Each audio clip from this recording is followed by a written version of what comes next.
Halo Sobat JRC, Happy Sunday. Tidak terasa kita sudah berada di minggu terakhir bulan Juli. Kiranya kita boleh terus melihat penyertaan Tuhan di tengah-tengah situasi hidup kita hari ini. Saya mengajak kita terus berdoa dan memohon kepada Tuhan agar pandemi COVID-19 ini bisa teratasi dengan baik. Bagi rekan-rekan GKT yang sudah dibaptis dan ingin terlibat melayani di JRC sebagai liturgis, worship leader, pemusik maupun editor desain grafis, bisa mendaftarkan diri kalian melalui link pendaftaran yang ada di deskripsi blog maupun di medsos lainnya. Kami juga mengharapkan dukungan dari rekan-rekan semua menolong JRC menjadi lebih baik dengan cara memberikan respon dan evaluasi melalui link Google Form yang ada di deskripsi blog maupun di medsos yang sudah kami sebar. Partisipasi teman-teman sekalian sangat berarti bagi kami. Demikian info sepekan yang bisa saya sampaikan dan kiranya menjadi perhatian kita bersama. Hari ini, firman Tuhan akan disampaikan oleh penginjil Christian Riff. Beliau adalah salah satu rekanku yang begitu luar biasa. Ia melayani sebagai hamba Tuhan musik di GKT 3, sekaligus sebagai music director di JRC.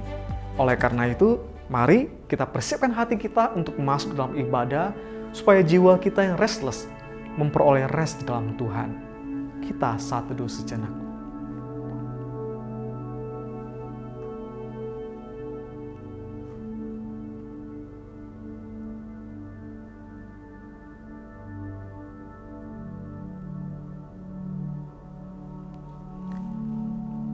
Kita mulai ibadah hari ini dengan meyakini bahwa pertolongan kita adalah dalam nama Tuhan yang menciptakan langit dan bumi. Kiranya kasih karunia dari Allah Bapa, Allah Anak, dan Allah Roh Kudus menyertai ibadah kita dari awal hingga berakhirnya. Oleh sebab itu, beribadahlah kepada Tuhan dengan sukacita, datanglah ke hadapannya dengan sorak-sorai, dan lakukanlah segala pekerjaanmu di dalam kasih. Amin. Mari kita bersama-sama mengikrarkan pengakuan iman rasuli yang merupakan inti dari pengajaran iman Kristen kita. Aku percaya kepada Allah, Bapa yang Maha Kuasa, Khalik langit dan bumi, dan kepada Yesus Kristus, Anak yang tunggal Tuhan kita, yang dikandung dari Roh Kudus, lahir dari anak darah Maria, yang menderita sengsara di bawah pemerintahan Pontius Pilatus, disalibkan, mati, dan dikuburkan, turun ke dalam kerajaan maut. Pada hari yang ketiga, bangkit pula dari antara orang mati, naik ke surga, duduk di sebelah kanan Allah Bapa yang Maha Kuasa, dan dari sana ia akan datang untuk menghakimi orang hidup dan yang mati. Aku percaya kepada Roh Kudus, gereja yang kudus dan am, persekutuan orang kudus, pengampunan dosa, kebangkitan tubuh, dan hidup yang kekal. Amin. Halo rekan-rekan JRC, apa kabarmu hari ini? Doa saya kita tetap setia dalam membangun iman kita di dalam Tuhan. Karena hanya melalui iman itu saja kita bisa melihat rancangan Tuhan itu begitu baik di dalam hidup kita. Mari bersama kita memuji Tuhan.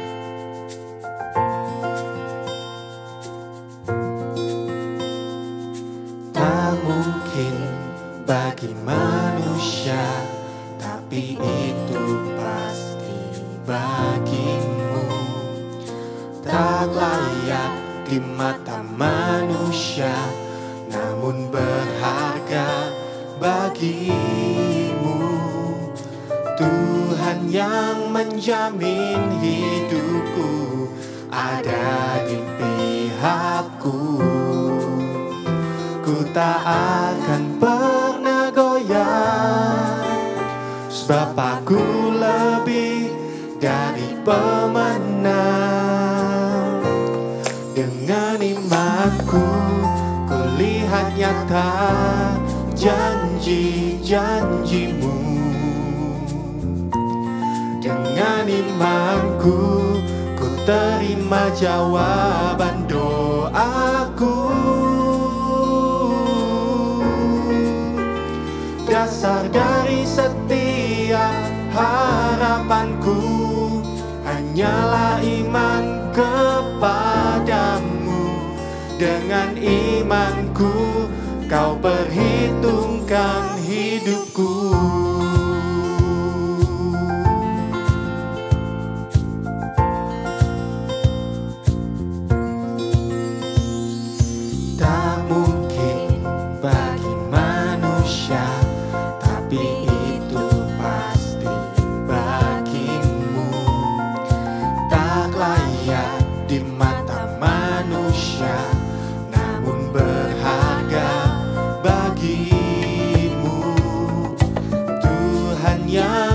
jamin hidupku ada di pihakku.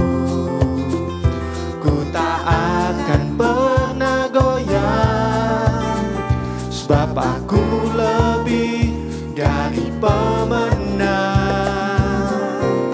Dengan imanku ku lihat nyata janji-janjimu. Dengan imanku ku terima jawaban doaku. Dasar dari setiap harapanku hanyalah iman kepadamu. Dengan imanku kau perhitungkan hidupku.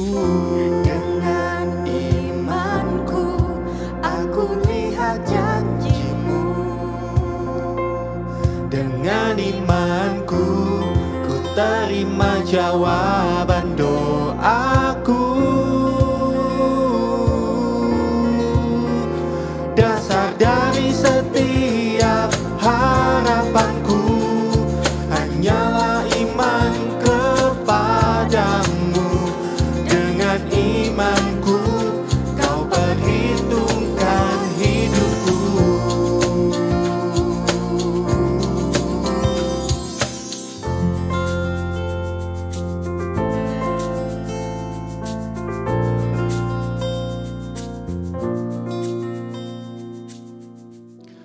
Teman-teman, di dalam kita menjalani hidup, ada begitu banyak tantangan yang mengisi hari-hari kita. Dan gak jarang kita sebagai manusia, kita letih dan lelah dalam menghadapinya. Dan jika ada dari teman-teman yang hari ini merasa demikian, Tuhan ingin mengingatkan kepada setiap kita untuk kita kembali datang kepadanya dan menemukan kekuatan itu di dalam Dia. Karena Tuhan mengirim Roh Kudus-Nya ke dalam hidup kita. Roh yang sama juga yang akan membantu kita, menguatkan kita dalam kita menghadapi hari-hari kita. Mari sama-sama kita memuji Dia. Hanya Engkau juru selamatku, Tuhan Kau setia padaku.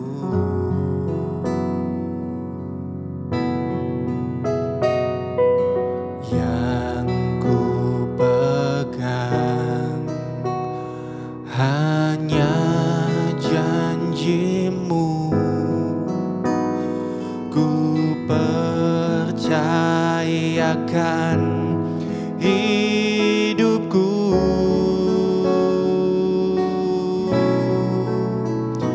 Ku sembah Kau Allahku,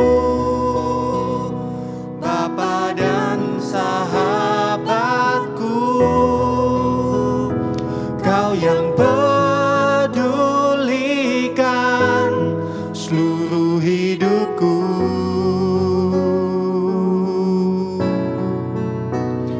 Walau lewati lembah, aku tak ditinggalkan. Yesus kekuatan di hidupku.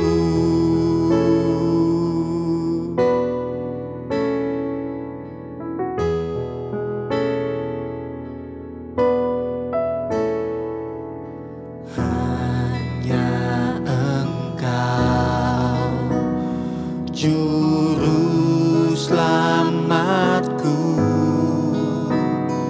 Tuhan Kau setia padaku.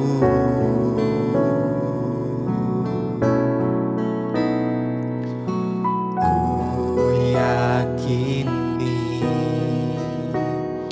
pertolongan-Mu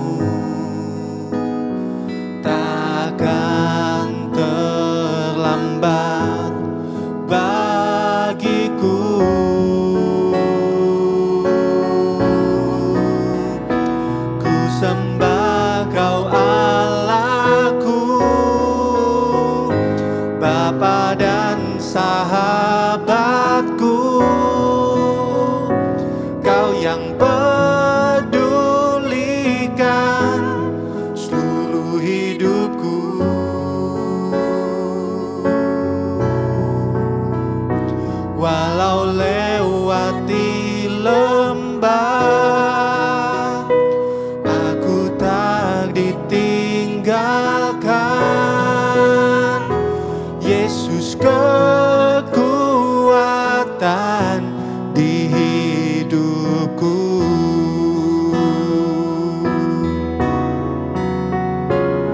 sembah Kau Allahku,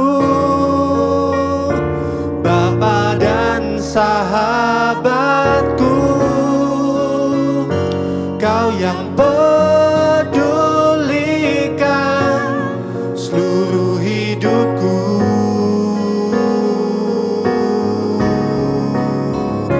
Walau lewati lembah, aku tak ditinggalkan. Yesus kekuatan di hidupku.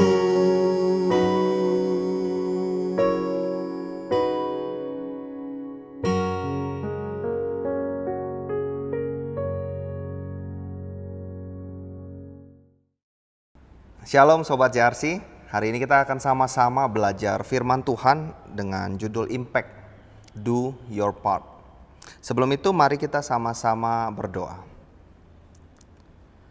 Bapa di sorga, kami menyerahkan waktu pada saat ini untuk kami bisa mendengarkan firman Tuhan. Tuhan yang tolong setiap kami, buka hati kami, buka pikiran kami, biar Allah Roh Kudus yang mencerahi setiap kami, sehingga kami boleh mengerti maksud firman, bukan cuma mengerti tetapi kami boleh melakukan firman di dalam kehidupan kami. Kami bersyukur berdoa di dalam nama Tuhan Yesus Kristus. Amin. Impact, menjadi orang Kristen yang berdampak dengan apa yang kita lakukan, yaitu do your part. Saudara, sebulan yang lalu saya bawain firman dengan tema besar yang sama, yaitu impact, be positive. Apa artinya? Meminjam istilah dari Stephen Covey, yaitu orang yang positif itu adalah orang yang proaktif ya. Menjadi orang Kristen yang proaktif. Proaktif itu seperti apa? Proaktif itu salah satu caranya adalah yang akan kita bahas hari ini, yaitu do your part. Melakukan apa yang menjadi bagianmu. Kita hari ini akan sama-sama belajar dari Kejadian 39, saudara. Seorang tokoh Alkitab yang bernama Yusuf yang dipakai Tuhan di dalam rencana besarnya. Saudara, siapa Yusuf yang kita kenal? Yusuf kalau kita baca mulai dari Kejadian 37, dia adalah anak kesayangan Yakub. Anak satu-satunya yang diberikan jubah yang maha indah, dicatat dalam Kejadian 37 ayat yang ketiga. Tapi oleh karena itu semua juga, itu yang membuat saudara-saudaranya iri. Itu yang membuat saudara-saudaranya ingin membunuh tadinya. Tapi pada akhirnya tidak jadi dibunuh dan dijual kepada orang Ismail. Dan akhirnya Yusuf dibeli menjadi seorang budak. Dari anak yang terkasih, dari anak kesayangan, dia menjadi seorang budak, saudara. Apa yang ada di bayangan saudara sekalian ketika mendengar kata budak? Apakah saudara membayangkan bahwa budak itu adalah pekerjaan yang ada di masa sekarang? Mungkin saudara beranggapan budak itu sama dengan ART. Enggak, budak itu lebih mengerikan lagi. Ibaratnya kalau bisa dibilang bahwa nyawa seorang budak itu bukan di tangan Tuhan, tetapi di tangan majikannya. Kalau saudara pernah lihat satu film yang berjudul 12 Years a Slave, di situ itu gambaran budak yang sesungguhnya bisa kita dapat, saudara. Bahkan untuk izin mandi aja, budak itu perlu dapat persetujuan dari majikannya. Nyawa tangan seorang budak itu ada di majikannya. Majikannya bebas melakukan apapun terhadap dia. Dari anak yang terkasih, Yusuf menjadi seorang budak. Budak juga dipakai untuk kerja kasar, saudara. Usia Yusuf waktu itu baru 17 tahun. Baru remaja yang menuju dewasa. Nah, dari sinilah kita akan melihat perjalanan karir Yusuf. Dari seorang budak menjadi seorang wakil raja. Saya ajak setiap kita, saudara, untuk baca satu bagian firman Tuhan. Kejadian pasal 39 ayat 1 sampai yang ke-6. Yusuf di rumah Potifar. Kejadian pasal 39 ayat 1 sampai yang ke-6. Adapun Yusuf telah dibawa ke Mesir, dan Potifar, seorang Mesir, pegawai istana Firaun, kepala pengawal raja, membeli dia dari tangan orang Ismail yang telah membawa dia ke situ. Tetapi Tuhan menyertai Yusuf, sehingga ia menjadi seorang yang selalu berhasil dalam pekerjaannya. Maka tinggallah ia di rumah tuannya, orang Mesir itu. Setelah dilihat oleh tuannya bahwa Yusuf disertai Tuhan dan bahwa Tuhan membuat berhasil segala sesuatu yang dikerjakannya, maka Yusuf mendapat kasih tuannya, dan ia boleh melayani dia. Kepada Yusuf diberikannya kuasa atas rumahnya, dan segala miliknya diserahkan kepada kekuasaan Yusuf. Sejak ia memberikan kuasa dalam rumahnya dan atas segala miliknya kepada Yusuf, Tuhan memberkati rumah orang Mesir itu karena Yusuf, sehingga berkat Tuhan ada atas segala miliknya, baik yang di rumah maupun yang di ladang. Segala miliknya diserahkannya pada kekuasaan Yusuf, dan dengan bantuan Yusuf, ia tidak usah lagi mengatur apa-apapun selain dari makanannya sendiri. Adapun Yusuf itu manis sikapnya dan elok parasnya. Yusuf dibeli oleh Potifar sebagai budak, saudara. Siapa Potifar ini? Potifar kita dapat info tentang siapakah dia di ayat-ayat awal. Ada 3 info setidaknya yang kita dapat. Potifar adalah seorang Mesir, pegawai istana Firaun, kepala pengawal raja. Potifar bukan orang biasa-biasa di Mesir. Artinya dia orang yang memiliki posisi di dalam pemerintahan di Mesir. Yang kita lihat tadi 6 ayat, saudara. Mungkin kita baca kurang dari 2 menit. Terjadi progres yang luar biasa. Dari budak yang dibeli, kemudian bekerja sampai dia nanti akhirnya menjadi kepala rumah tangga di rumahnya Potifar. Ini bukan hanya diperoleh Yusuf hanya dalam 1 hari kerja, seminggu kerja, sebulan kerja. Mungkin tahunan. Tetapi kita hanya baca sepintas saja, saudara. Sebelumnya kita dapat informasi bahwa Yusuf ini tinggal di luar rumah. Kenapa? Karena di ayat yang kedua, tetapi Tuhan menyertai Yusuf sehingga ia menjadi seorang yang selalu berhasil dalam pekerjaannya, maka tinggallah ia di rumah tuannya orang Mesir itu. Artinya sebelumnya dia itu tinggal di luar rumah, saudara. Kemudian dipantau tuannya, akhirnya bisa melayani dia, diberikan kuasa atas seisi rumahnya dan ladangnya, ayat 3 dan 4. Dampak yang dihasilkan apa? Dia diberkati luar biasa, Potifar, melalui Yusuf. Saudara, di sini kita nggak usah berdebat dan kita sepakat bahwa tokoh utamanya bukan Yusuf. Tokoh utamanya adalah Tuhan. Karena penulis kitab Kejadian pun membawa narasi ini bahwa Tuhan menyertai, dia disertai oleh Tuhan. Itu sepanjang kisah ini kita baca ya, bahwa Tuhan itu menyertai Yusuf diulang-ulang. Bahkan sampai akhir kitab Kejadian pun dicatat omongan Yusuf yang sangat terkenal. Memang engkau mereka-rekakan yang jahat kepadaku, tetapi Tuhan mengubahnya, mereka-rekakan menjadi yang baik untuk memelihara bangsa Israel dari kepunahan. Saudara. Memang saudara-saudaranya merancangkan yang jahat, tetapi Tuhan ubah itu menjadi rancangan kebaikan dengan maksud untuk menyelamatkan bangsa Israel. Artinya penulis Kejadian ingin agar setiap pembacanya memahami bahwa tokoh utama di sini adalah Tuhan. Jadi bukan Yusuf. Tapi saudara, dari mana, pertanyaannya sekarang, dari mana Potifar itu bisa tahu kalau Yusuf ini orang yang disertai Tuhan? Simple.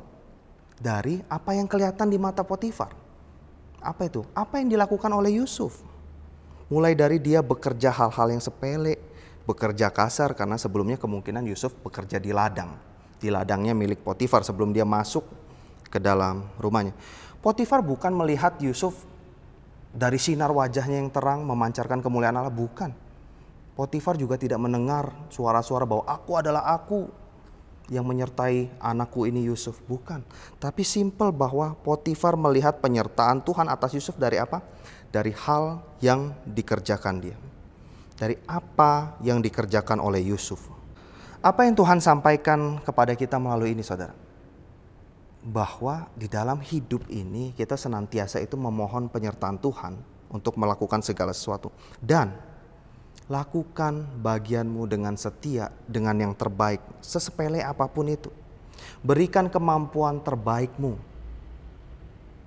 dalam segala situasi dan kondisi yang Tuhan tempatkan. Berikan kemampuan terbaikmu di dalam segala situasi dan kondisi di mana engkau ditempatkan oleh Tuhan. Saudara, di usia Yusuf yang 17 tahun ketika diambil menjadi budak, skill apa yang dimiliki oleh Yusuf remaja ini? Kemampuan apa yang dia miliki? Berdasarkan info dari Kejadian 37 ayat yang kedua, dia biasa menggembalakan kambing dan domba. Itu yang Yusuf bisa. Yusuf biasa mengembalakan kambing dan domba. Dan saya yakin pekerjaan itu pula yang dilakukan dia pertama kali di tempat Potifar. Menggembalakan sebagai gembala. Dia melakukan hal yang dia bisa dengan setia, dengan sebaik mungkin. Sampai-sampai Potifar bisa melihat itu, kemampuan orang ini, bahwa orang ini adalah orang yang disertai Tuhan karena apa yang dilakukannya berhasil. Yesus pun berkata, saudara, di dalam Lukas 16 ayat yang ke-10, barang siapa itu setia di dalam perkara-perkara kecil, ia setia juga di dalam perkara besar. Barang siapa tidak benar dalam perkara kecil, ia tidak benar juga di dalam perkara besar. Saudara yang terkasih di dalam Tuhan, kita itu gak perlu muluk-muluk ngomong hal-hal yang besar, hal-hal yang spektakuler untuk kita akan lakukan sebelum kita setia di dalam hal-hal kecil yang Tuhan percayakan atas setiap kita. Kita gak usah ngomong muluk-muluk yang besar kalau kita gak konsisten melakukan hal-hal sepele yang ada di sekitar kita sekarang ini, yang Tuhan percayakan kepada setiap kita.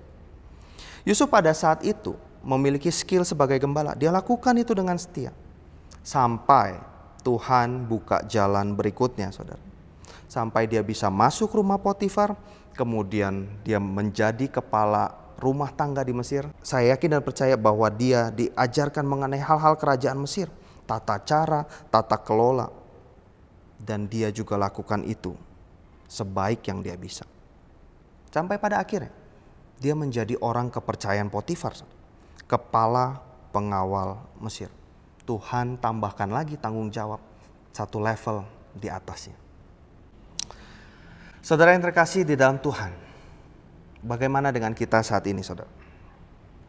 Sudahkah kita melakukan bagian yang Tuhan percayakan kepada kita saat ini dengan setia, dengan sebaik mungkin, tanpa bersungut-sungut, dengan kemampuan yang terbaik kita? Bisa iya, bisa enggak jawabannya. Tetapi kalau sudah kita lakukan dengan sungguh-sungguh, apakah itu menjamin bahwa ke depannya kita akan jalan lancar di dalam kehidupan ini? Apakah semuanya akan aman-aman, lancar-lancar? Saudara yang terkasih, rancangan Tuhan, rencana Tuhan atas setiap kita itu gak bisa kita prediksi loh. Tetapi yang kita yakini, yang kita percaya adalah apa yang dia rancangkan atas setiap kita itu adalah yang terbaik. Kita masuk ke scene kedua, saudara. Ketika Yusuf di penjara. 39 ayat 19. Baru saja didengar oleh tuannya perkataan yang diceritakan istrinya kepadanya, begini begitulah aku diperlakukan oleh hambamu itu. Maka bangkitlah amarahnya. Lalu Yusuf ditangkap oleh tuannya dan dimasukkan ke dalam penjara, tempat tahanan-tahanan raja dikurung. Demikianlah Yusuf dipenjarakan di sana. Tetapi Tuhan menyertai Yusuf dan melimpahkan kasih setianya kepadanya, dan membuat Yusuf kesayangan bagi kepala penjara itu. Sebab itu kepala penjara mempercayakan semua tahanan dalam penjara itu kepada Yusuf. Dan segala pekerjaan yang harus dilakukan di situ, dialah yang mengurusnya.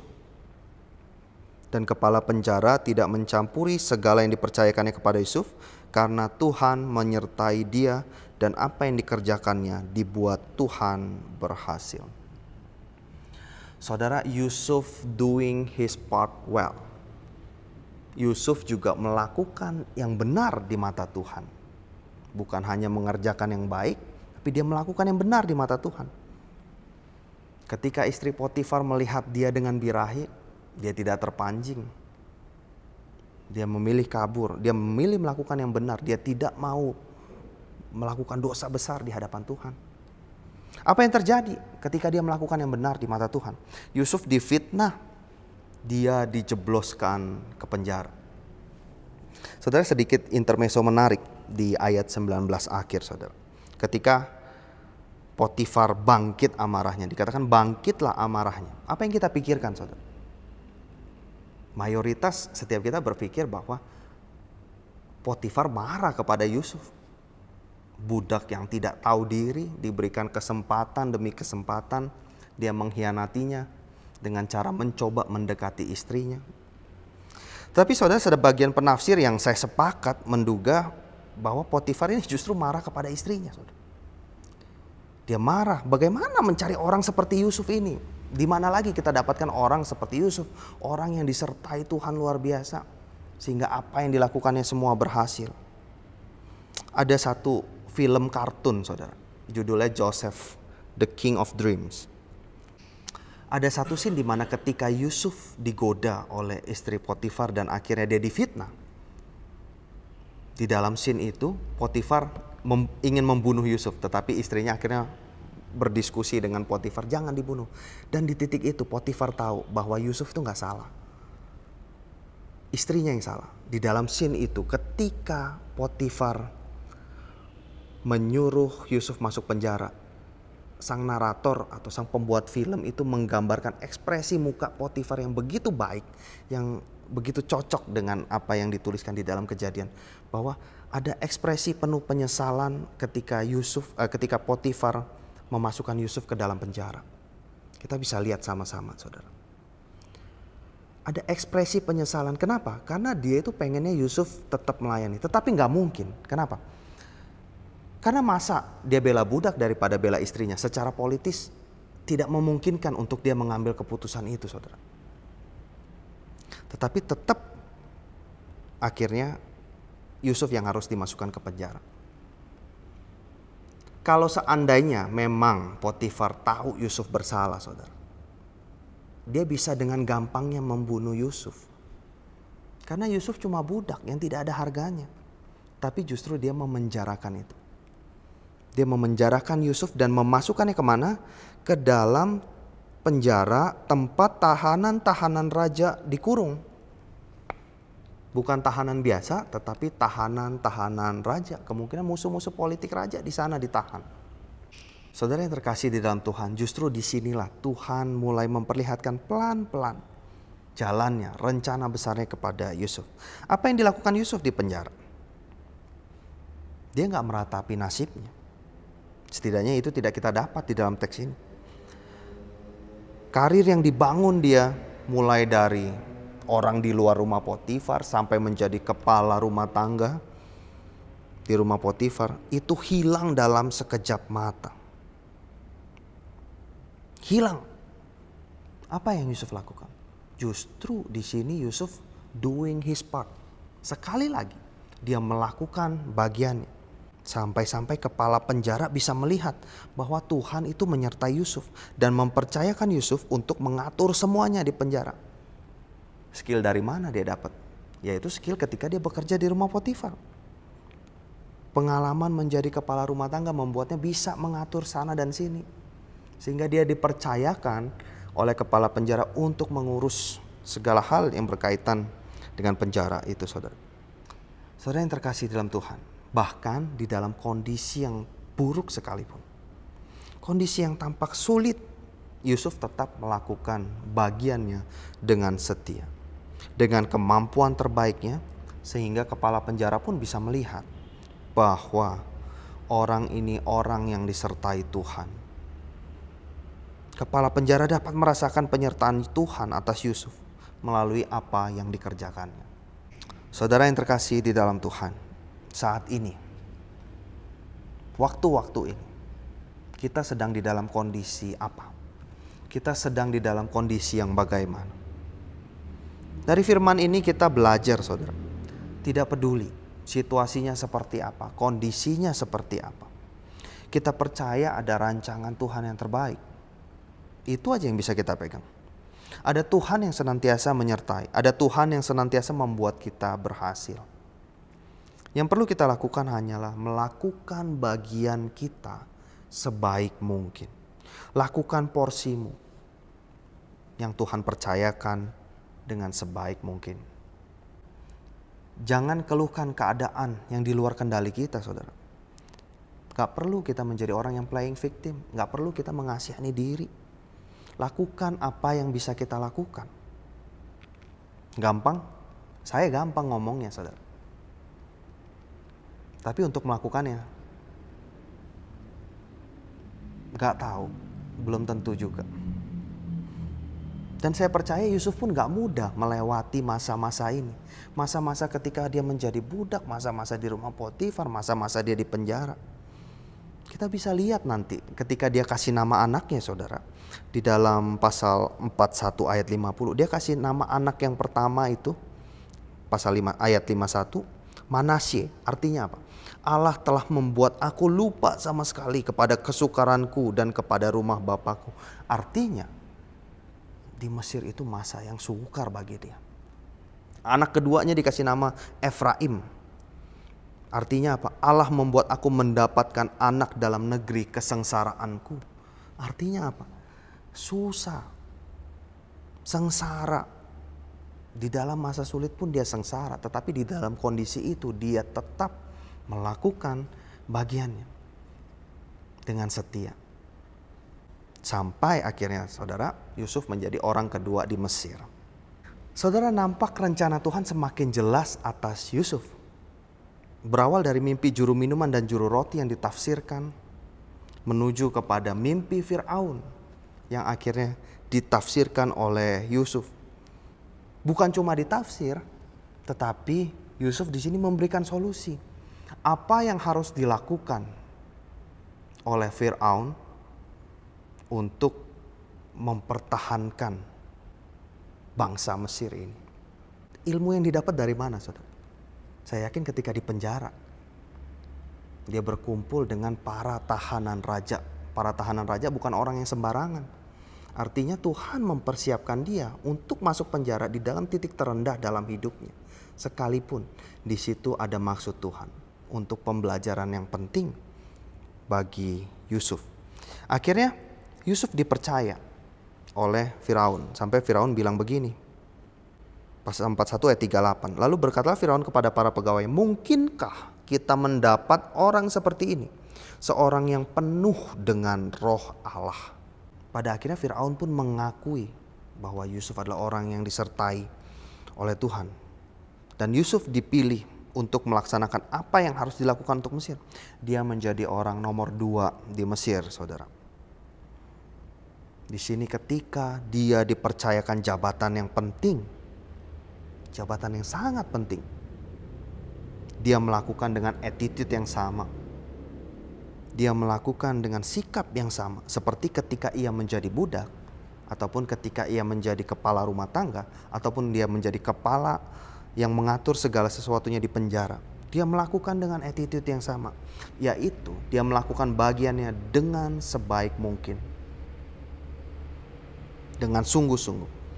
Usianya 30 tahun, saudara. Ketika dia dibuang, dia usia 17 tahun. 13 tahun masa sengsaranya. Yang Tuhan ubahkan itu menjadi satu rencana yang indah untuk mempertahankan kehidupan bangsa Israel. 13 tahun dia menuju ke titik sekarang. Yusuf mulai paham kenapa dia mengalami ini, kenapa dia mengalami itu. Maksud Tuhan apa? Untuk memeliharakan keturunan Israel dan menunjukkan di sana ada kedaulatan Tuhan, bahwa Tuhan yang menjadi aktor utama di sini. Saudara yang terkasih di dalam Tuhan, sebagai penutup, saudara, saya ingin menyampaikan bahwa porsi kita itu adalah bukannya mempertanyakan terus apa rencana Tuhan atas hidup kita. Kenapa saya mengalami ini, kenapa saya mengalami itu. Bukan di situ porsi kita. Porsi kita adalah percaya bahwa rancangannya yang terbaik. Walaupun sulit. Tetapi ketika kita bisa melaluinya dan kita melihat ke belakang, kita yakini bahwa rancangan Tuhan tidak pernah gagal. Porsi kita yang lain adalah kita memohon penyertaan Dia senantiasa. Begitu banyak kalimat Tuhan menyertai, Tuhan menyertai, Tuhan menyertai di dalam teks yang kita baca. Artinya kita senantiasa memohon pertolongan Tuhan agar di dalam segala situasi dan kondisi hidup kita yang kita alami, baik itu susah, baik itu senang, baik itu sulit maupun gampang, kita itu bisa berdampak bagi orang dengan melakukan bagian kita, sesepele apapun itu. Dengan melakukan porsi kita yang kita mampu, yang kita bisa, kita kerjakan dengan maksimal. Itu akan menjadi dampak, saudara. Dan yang utama, saudara, yang kita sudah bahas di awal bahwa di sini tokoh utamanya adalah Tuhan. Jangan sampai kita terjebak ketika kita berhasil dengan bangga diri atas apa yang kita capai. Bukan kita, tetapi Tuhan. Bahkan Yusuf pun ketika dipuji Firaun, dia bilang apa? Bukan sekali-kali aku melainkan Allah. 41 ayat 16. Yusuf menyahut Firaun, bukan sekali-kali aku melainkan Allah juga yang akan memberitakan kesejahteraan kepada tuanku Firaun. Bukan sekali-kali aku, tetapi Tuhan. Ingatlah bagian itu, saudara, sehingga kita tidak akan terjebak di dalam bangga diri atas apa yang kita lakukan, atas apa yang kita lakukan dengan berhasil.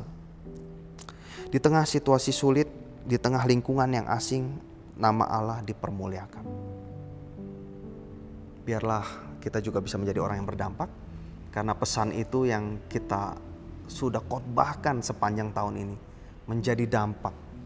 Dengan apa? Kali ini dengan melakukan bagian kita sebaik mungkin kita lakukan seperti kita lakukan untuk Allah.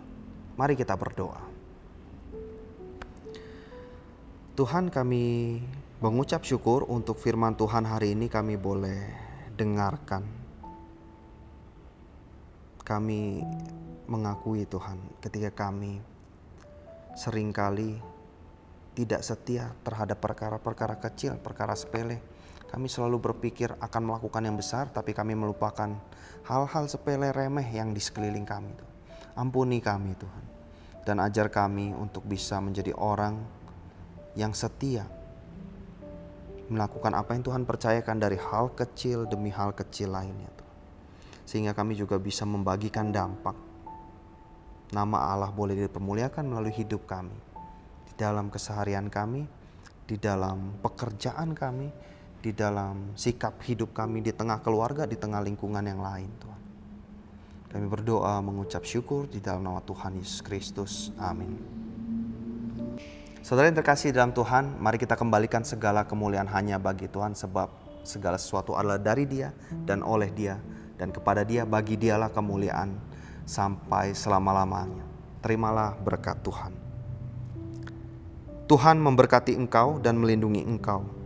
Tuhan menyinari engkau dengan wajah-Nya dan memberi engkau kasih karunia. Tuhan menghadapkan wajah-Nya kepadamu dan memberi engkau damai sejahtera. Amin. Tuhan memberkati setiap kita. Selamat menjadi berkat.